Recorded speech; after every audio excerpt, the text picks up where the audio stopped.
ఈ తల్లిపాల వల్ల బిడ్డకును, తల్లికి ఇద్దరికీ గూడా చాలా ఉపయోగాలు. తల్లిలో గల ఉపయోగాలు చూస్తే తల్లికి బ్రెస్ట్ క్యాన్సర్, ఓవేరియన్ క్యాన్సర్, బిడ్డ పుట్టిన వెంటనే వచ్చే బ్లీడింగ్ సమస్య, పోస్ట్ పార్టమ్ బ్లీడింగ్ సమస్యలు గాని, ఇంకా డిప్రెషన్, పోస్ట్ పార్టమ్ డిప్రెషన్ అంటే మానసిక ఒత్తిడికి లోనవ్వడం గాని, షుగర్, డయాబెటిస్ మెలిటస్ టైప్ 2 రావడం గాని తగ్గుతాయి. బాగా తగ్గుతాయి. స్ట్రోక్స్ రావడం గాని తగ్గుతాయి. అలాగే బిడ్డలో చూస్తే బిడ్డ యొక్క ఎదుగుదల అది శారీరకంగాను, మానసికంగా ఎదుగుదలలో బాగా ముఖ్య పాత్ర వహిస్తాయి. ఇంకోటి బిడ్డలో అలర్జీస్, అటోపిక్ డెర్మటైటిస్ గాని, ఆస్తమా గాని, ఇంకోటి షుగర్స్ అంటే డయాబెటిస్ మెలిటస్ టైప్ 2 గాని వచ్చే అవకాశాలు తల్లిపాలు తాగిన బిడ్డలు చాలా తక్కువగా. ఇంకా బిడ్డ తెలివివంతులుగా మారడం కూడా జరుగుతుంది. మెదడు యొక్క ఎదుగుదల ఉపయోగపడుతుంది. ఇంకోటి ఈ బిడ్డకు తల్లికి మధ్య యొక్క బాండింగ్ అనేది ఏర్పడుతుంది. ఇంకోటి ఎక్స్‌క్లూజివ్ బ్రెస్ట్ ఫీడింగ్ అంటే బిడ్డకు తల్లిపాలను 6 నెలల వరకు మాత్రమే తల్లిపాలు తప్ప ఇంకోటి ఏవి ఇవ్వకూడదు. తర్వాత 6 నెలల తర్వాత కూడా తల్లిపాలు కంటిన్యూ చేయాల్సి ఉంటుంది. దాంతో పాటు 3 పోషకాహారం ఇస్తారు. ఎందుకు 6 నెలల తర్వాత కూడా తల్లిపాలే ఇవ్వచ్చు కదా! ఎందుకు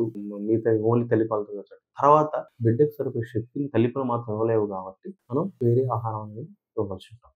తల్లిపాల వలన బిడ్డకు పసిరికలు రావడం అనేది కూడా చాలా తక్కువ అవుతుంది. తల్లికి జ్వరము, జలుబు, దగ్గు వచ్చినప్పుడు తల్లిపాలు బిడ్డకి ఇవ్వచ్చు. దానిలో ఎటువంటి నష్టం రాదు. కాబట్టి మొదటి 6 నెలలు తల్లిపాలు మాత్రమే ఇవ్వాల్సి ఉంటుంది. ప్రతిరోజు బిడ్డకు తల్లిపాలు 8-10 సార్లు ఇవ్వాల్సి ఉంటుంది.